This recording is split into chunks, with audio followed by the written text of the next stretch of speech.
This is Alec Kinskey with the circuit, checking in with Jamie Shaw, who just came off attending the Hoop Group Pitt Jam Fest. Jamie, we've known each other for a while. It's a pleasure to have you on here and talk some hoops. Yeah, Alec, man, I appreciate you having me.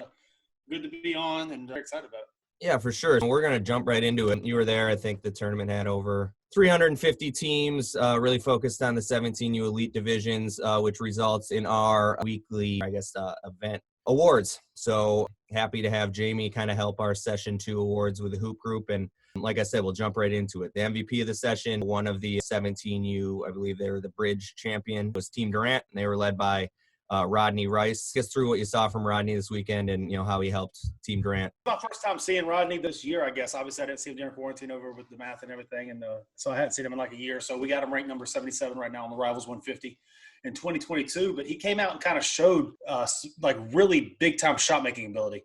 He's always played with great pace, had good size and all that type of stuff. But he's leaning a little bit more toward, and I'm not saying he's as good as this guy, but the archetype of like a Jamal Murray type of guy that can act. If he's got another primary ball handler along with him, he can secondary initiate, do stuff.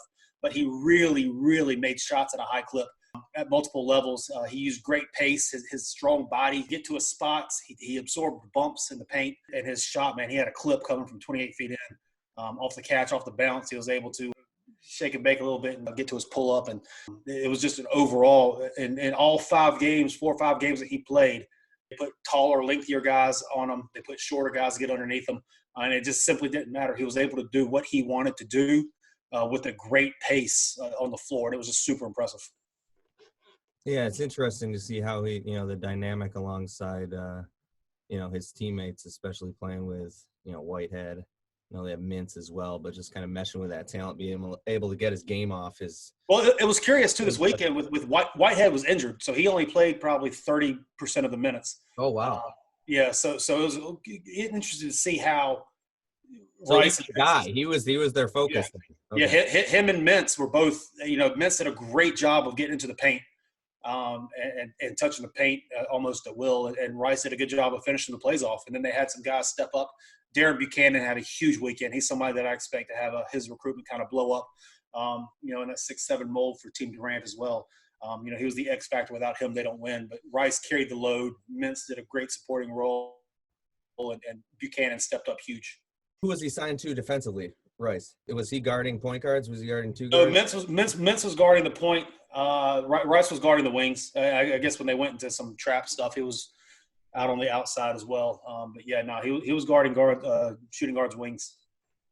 Yeah, he certainly checks all the boxes, quite honestly. Last event's MVP for the Hoop Group was Donovan Clingan. He brings home your offensive player of the session, simply just because of I think his impact around the rim. Yeah. I think your first time seeing him live. What'd you think? Yeah, no, I was very excited to see him. We have him right now, number 47 in the 2022 Rivals 150. It's clear that he's a force on the floor. The thing that was impressive the most about him was his passing ability.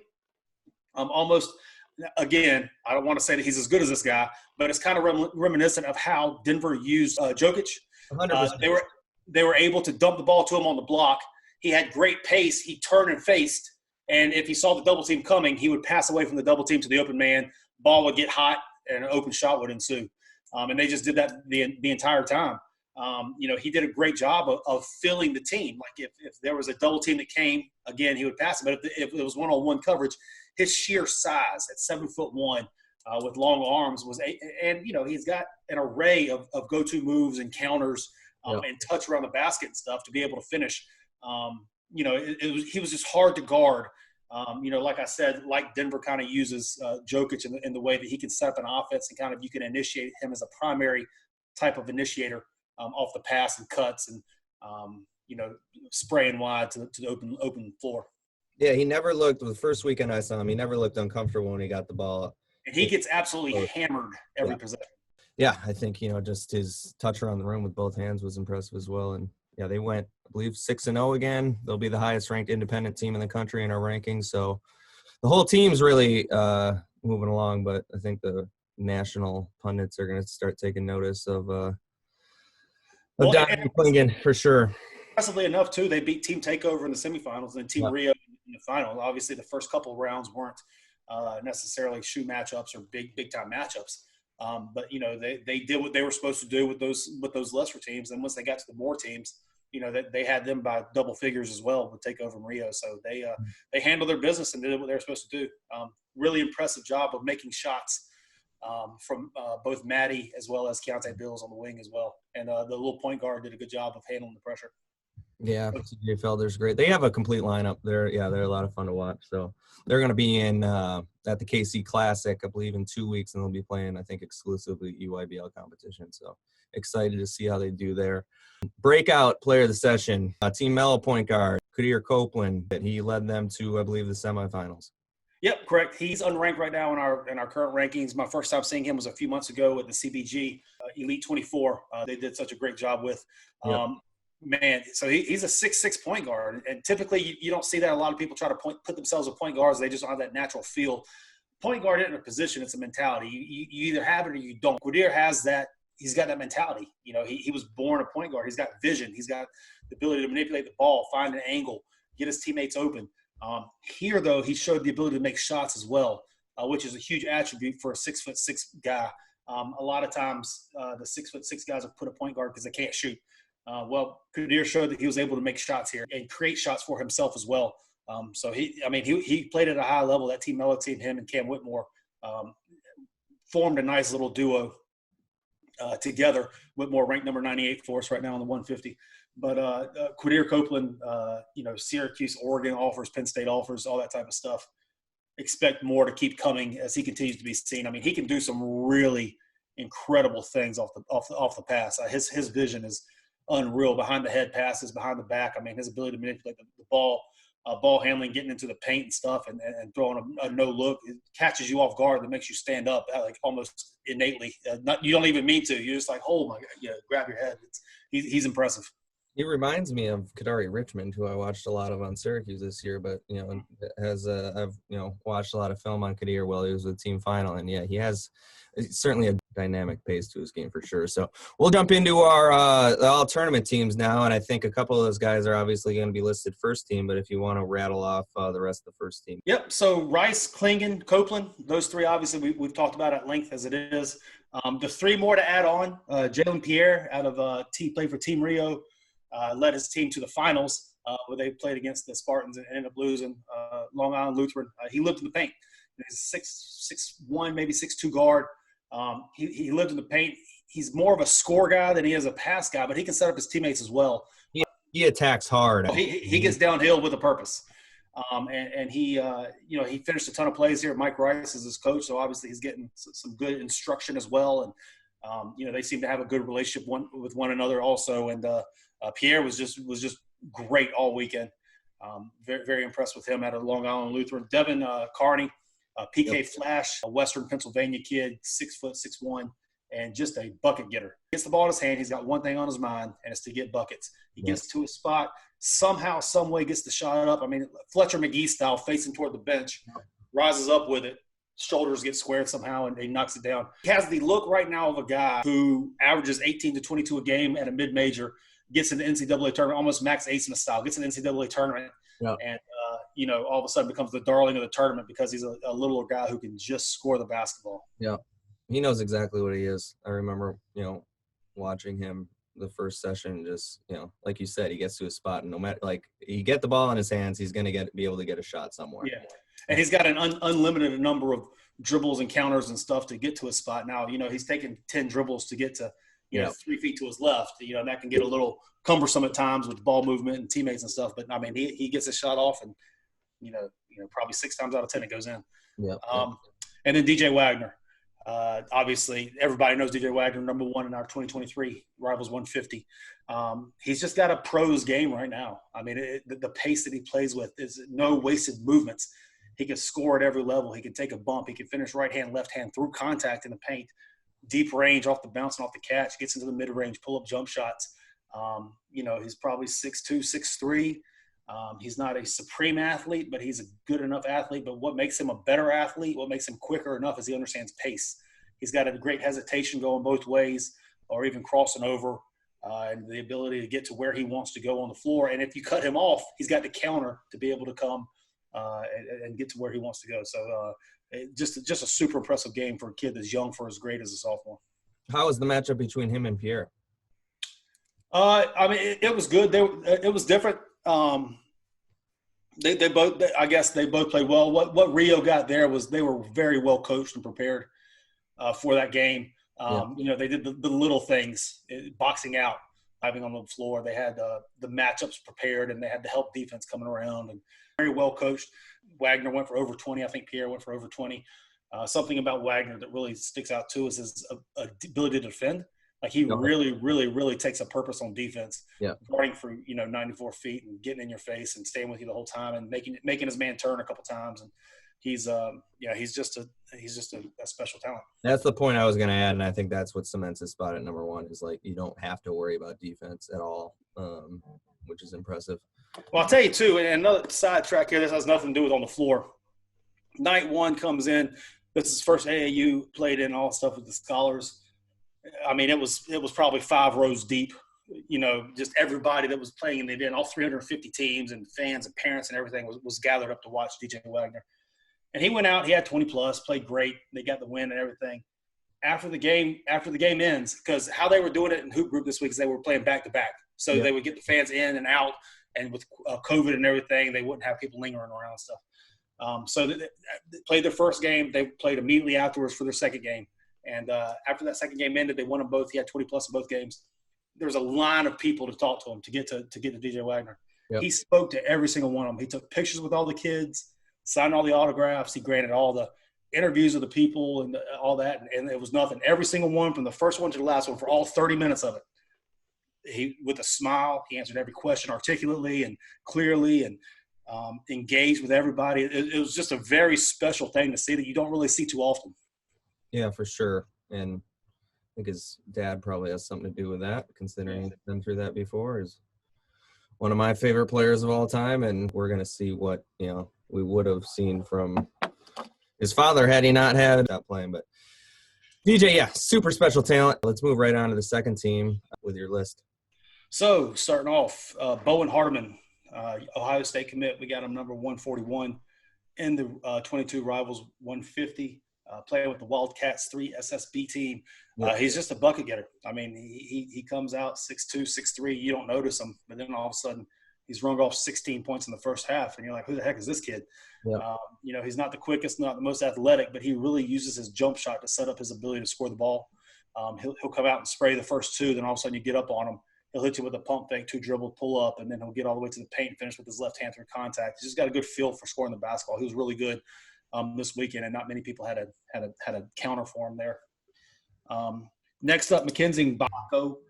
6'8", and he shot the ball. I mean, he really shot the ball at a high clip. He played confidently, good frame, good size.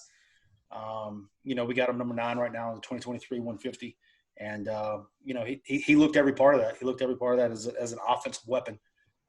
He's active, too. He's, got a good motor to him, and he can defend multiple positions. I'm a big fan of him. He's got a lot of stuff to him. Third up, Doug McDaniel.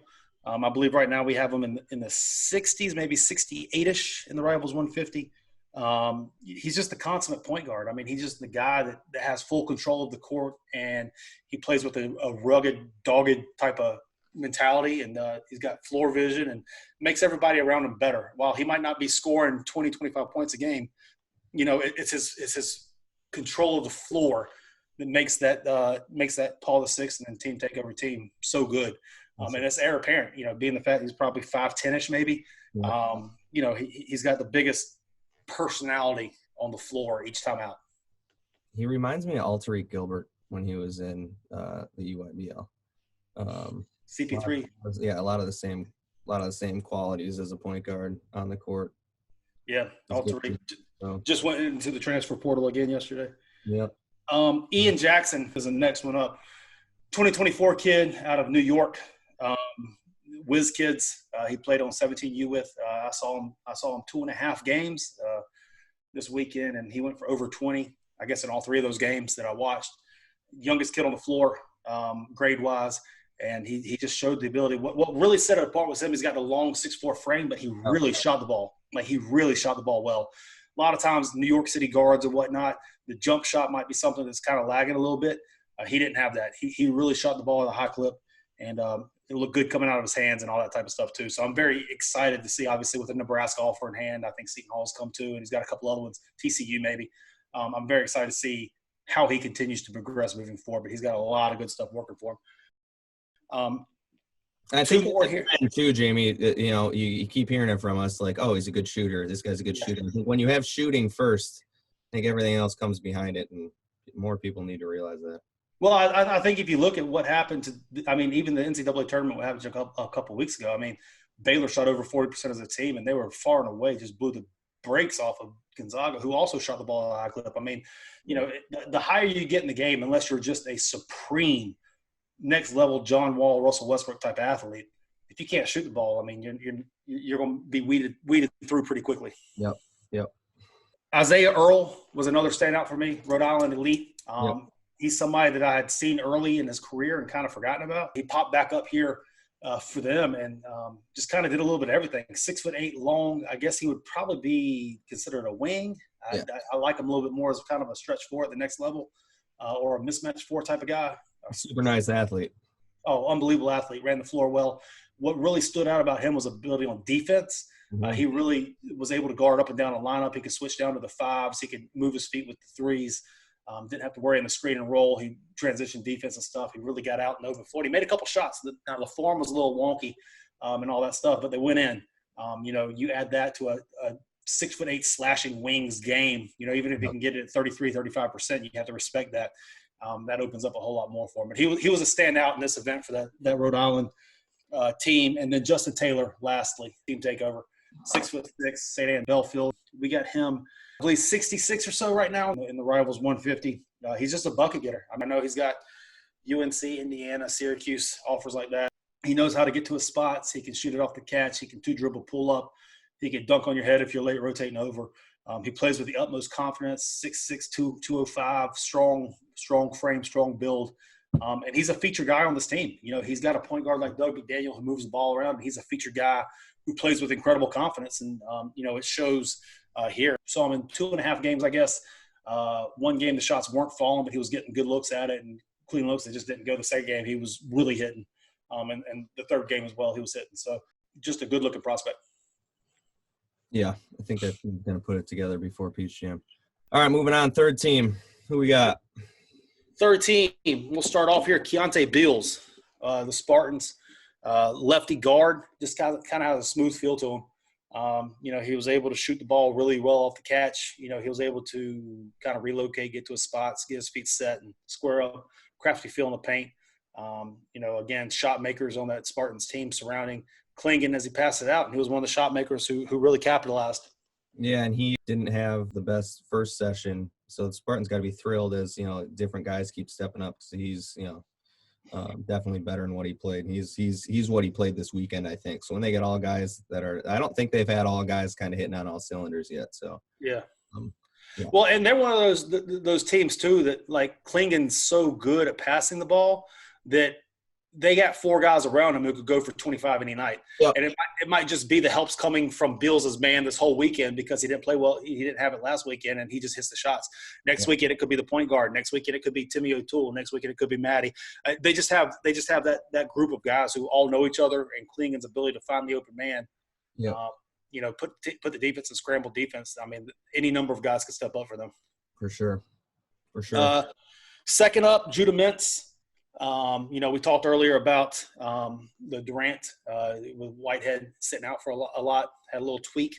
Mintz really stepped up and handled the ball. He handled the pressure. He showed a great ball handling ability, the ability to touch the paint pretty often. He did some good stuff defending the point of attack as well. Got a lot of buckets in transition, finished above the rim. And kind of played with a little bit of a swagger too. Just a solid overall weekend for him. He really stepped up and handled the ball, handled the pressure, and did some good things. I think we got him at 74 right now in the Rivals 150. Yeah, he makes them quite a bit better. He's a huge addition to them. I think they're ranked. Team Durant's ranked. Well, we're updating our rankings by Friday, but right now they're ranked 16th, so they'll be moving on up. Yeah. No, they looked really good, and especially when they get everybody, they get Whitehead 100% healthy. If they can just add one more big, if they can just get like a 6'11" rim protector, that would be icing on the cake. But right now they're really good. Nicolo Nobili was on third team for me, South Jersey Elite. I saw him in 2 games, and he showed me two separate things in 2 games. The first game, he was unbelievable on offense. I mean, he was pass, shoot, handle, made 3 threes. I think it was 3 or 4 from 3 in the game. He ran the offense from the high post. He even grab and go. Great passer, big, strong, 6'9" frame. I know last week he just picked up a Boston University offer. I think he graduated from Paul VI in New Jersey right now, and he's looking to prep a year to go to 2022. He should be a very hot commodity come this upcoming live period. Another thing that he did, too, in the second game was he rebounded. He rebounded the heck out of the ball. Really strong traffic rebounds, against guys that might be considered more athletic or guys that might be considered, whatever. He was in the traffic, 2-3 guys on him, grabbing rebounds and stuff, too. So he showed the offensive game. He showed the ability to move his feet, which is really impressive, too, that he, from Italy. He was able to move his feet laterally, guard, pick and roll and all that stuff too. So I expect his recruitment to really pick up. Their coaching staff loves him too. Yeah, well, they should. I didn't even mean to watch him. I had never heard his name prior. Neither had I. And I kept saying, "Who's this? Who's this?" Yeah, we had this. Yeah, same thoughts. I went to go watch Dior because he had just picked up like a DePaul offer or something, the guard, and I went to go watch him. And I kept looking. I was sitting beside a coach. I kept looking. I'm like, "Who is this big kid?" Yeah. Comes out first play of the game, shoots a 3. It didn't make it, but it looked really good. Yeah. Oh, okay, that's interesting. And then all of a sudden, rebound, pushing the break, hit the guy and it's like play after play after play. Like, Jesus, this guy is really good. So we'll see what happens with him this summer. Him and Carney, I think, are 2 guys that could really burst onto the scene with some good offers. Cam Copeland, Team Mello, also there. Kind of has a again, not saying he's as good as this guy, but he's kind of in the Keontae Johnson archetype of player. Just a kind of an undersized guy who's crazy explosive and athletic. And when he gets going, he plays with a mean streak. He probably had 2 or 3 of the dunks of the weekend just off putbacks. I saw a couple of those. Yeah. And his dunks are kind of one of those things too, where it comes out of nowhere. Yep. He's just sneaking, weak side baseline to get an offensive rebound. And all of a sudden, his elbows are above the rim and, some poor guy's faces on a poster, but he just has that type of undersized 4-man mentality to him, to where if he really dials in and be tough for 40 minutes, like he could be a huge factor at the next level. Javon Adams, the Flash Red, oozes upside, just has upside galore. I think previously to this week, East Carolina and maybe LaSalle offered him. He 6'8", 6'9", long. He showed some ball skills here. He showed the 3-point touch here. In the games that I watched him, the ball skills, the between the legs. He didn't go anywhere with it, but he showed that he had it. Kind of impressive. The jump shot didn't necessarily go in. Yeah, I was just gonna say that he's fully capable of shooting the ball too, and he didn't. His shot looks right, like you said about his move. Yes. And I think. Go ahead. I was going to say, it looks good coming out of his hand. The rotation is great and all that type of stuff. I think a lot of his stuff is the strength issue. Once he gets his core better, once he gets his base underneath him, he'll have the ability to knock down the shot more once his balance is a little bit better and his core is stronger. That'll be there. Yeah, and I think with him, Team Final made a great decision putting him on the Team Final Red team, because they could pull him up to the number 1 team in the country, right? And he can be kind of that role player. And take what he's learned as being a feature guy, right, and apply that. So I think they made a really smart decision. He's getting a lot of looks, as the feature guy on that team. And I think Team Final Red I know their underclass teams beat Team Mello, or really competitive with them at Team Finals events. So yeah, Team Final Red team is, it's fun to see some of these secondary teams. City Rocks Orange kind of showed well for themselves too. Boo Williams, Carolina's teams playing really well. It's some of the select teams coming off of these EYBL programs are a lot of fun to watch. Yeah, no doubt. And that Final Red had another, I can't remember his name, but they have another 6'7", 6'8" guy on that team that showed that he can, that's a good front court duo that they have on that team. But yeah, that's my third team right there. That's the only other thing to discuss is top 16U team in the tournament, number 1 team in the country. Be remiss if I didn't ask you about Team Durant and their star power. What did you see from them and KJ Evans and Hansberry and Lamoth and all of them?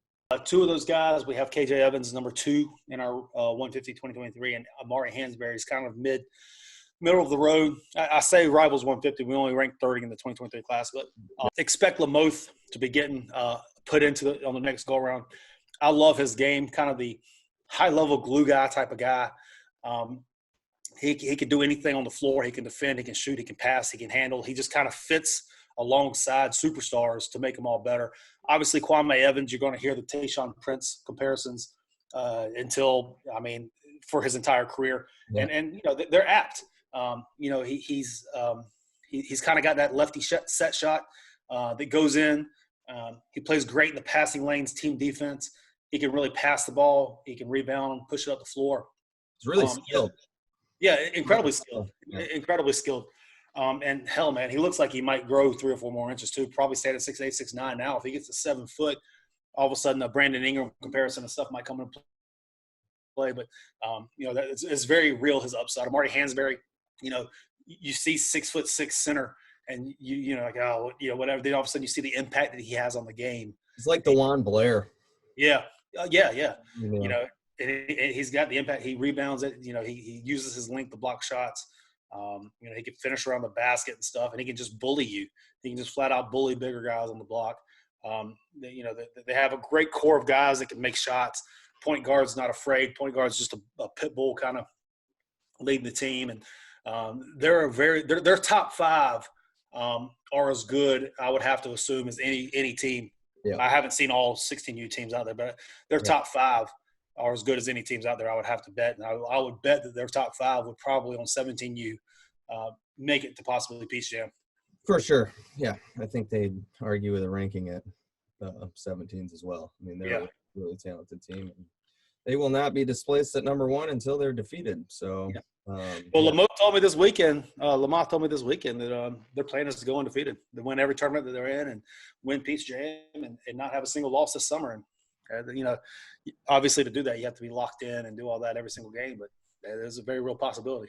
They already beat a top 5 E1T1 team. They're going to they'll test themselves. They'll play anyone, anywhere. So I think, I'm excited to see the rest of their summer and see if they can do it. I'm certainly not counting them out. So, Jamie, appreciate the time with you being with us for the Hoop Group recap of the Pitt Jam Fest. And, looking forward to have you back at some point later this season.